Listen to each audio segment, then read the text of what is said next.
DC here. Hi, guys and gals. Well, it's Monday, and on Monday, I usually do a tag or two. Well, today I decided I would do Dave Nicholson's tag, yes. And I delegated, actually, Jasmine's tag to someone else. So we'll see how that turns out. Okay, so today, Dave, hi Dave, how are you? 7 questions, which I will try to answer. Now, let me see. They're pretty heavy questions, actually. Do you think immortality is really a curse or a boon?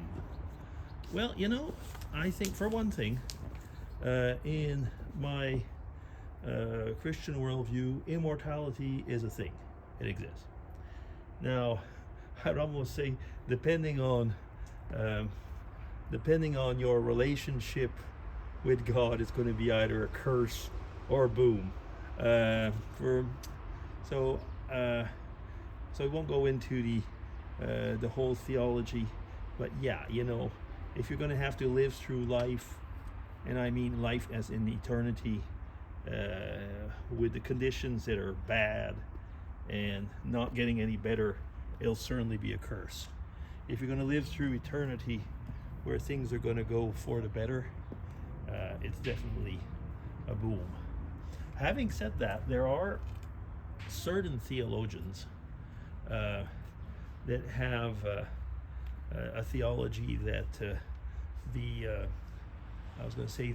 ones who have accepted Christ will go on living eternally, and the ones that have not will not be eternally damned, but will be destroyed.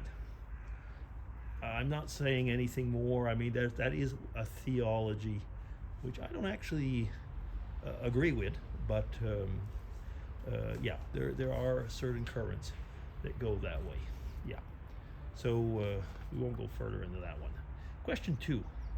When morals and ethics change from time to time, are they really meaningful? Well, if you have a moral standard which guides your ethics, they shouldn't change. And if they do, that means there's something wrong with the standard by which you are measuring your ethics. Do you get what I'm coming at?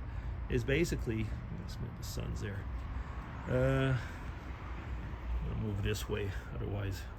Yeah. So, as I was saying, if you go by saying that it's going to change, there's something wrong, because the absolute moral standards cannot and should not change. If they do for you, well, yeah, your ethics will change, but there's a problem there, and that's a big philosophical problem. But that is not the question. That could be actually a subject of another vlog at one point. But yeah, okay. Question 3. Do you think a person can ever be fully right, or I suppose fully wrong? Well, again, it kind of touches on the question 2. Now, it depends if we're talking, can a person be fully good or fully bad? That's not what's asked here. It's fully right or fully wrong. So fully good, fully bad, not in this world. If you mean fully right, well, there are times when you know what the moral code says to you, and if you are following the moral code, and I will go back, as you know by now, to my worldview, if you're following that moral code, you can be fully right. But there's a lot of times when you might fall into that gray area where you're not quite certain. So are you fully right, fully bad, fully wrong? It can probably happen, yeah. I mean, there are situations where, depending on what the environment is around you and so on, there might be times when you should do something, and at other times you should not. And I find an example. Well, again, this can be a discussion topic, but you know, the topic of bearing arms in war, for example, and bearing arms, well, basically murder and killing for defense, you know, self-defense, things like that, without going once again into the total discussion. Yeah. So where are we? That was question 3. Question 4. Is there anything called selfless love, really? I think there is. Yeah, I do, actually. The thing is, though, is that selfless love can even be harming if you're not doing it for the right motive. But I mean, you know, a parent's love for the child can be selfless, but sometimes, you know, selfless love. Some people, for example, I've read discussions on this in philosophical papers on people that do social work or freelance social work, basically, as a type of selfless love, because they're getting their highs off of it, you know, because they're feeling that's how they basically get their self-worth. So that, in a way, that's not really selfless love. That's self-love, I guess you could call it. Okay, so that was kind of an answer to question 4. Now, question 5. What have you done recently to make someone happy? Let me see. I try to make people happy regularly.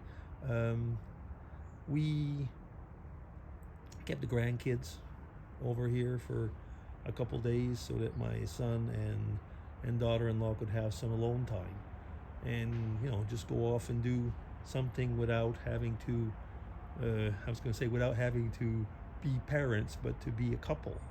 That's something that made them happy. So I'll say that I'll keep it at that one. Yeah. Question 6. What matters most in the end? Being happy or successful? Well, it would be nice if you could always say both. Sometimes you can, actually.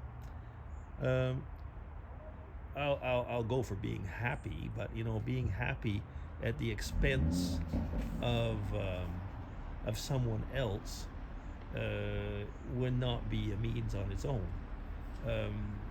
So basically, being happy as long as it's part of being good, you know what I mean?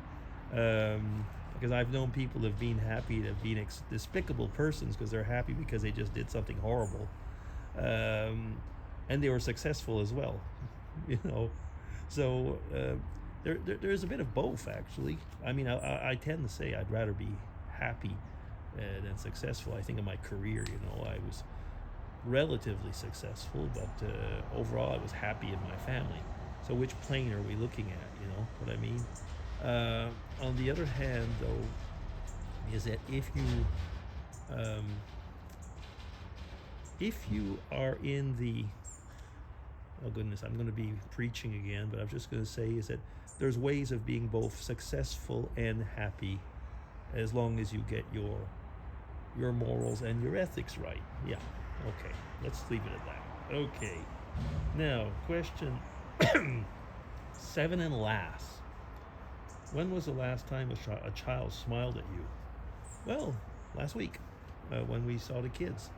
I was playing with them, and we were having fun, and they were smiling, and you know, they said, "Grandpa, I love you," and you know, that's the best thing that can happen. And they were smiling at me, and we were playing, and yeah. So last week, that's it. Up to 9 minutes, good enough. I tried to answer the questions the best I could, and that'll be it. DC signing off. Take care, everybody, and hope you have a good week.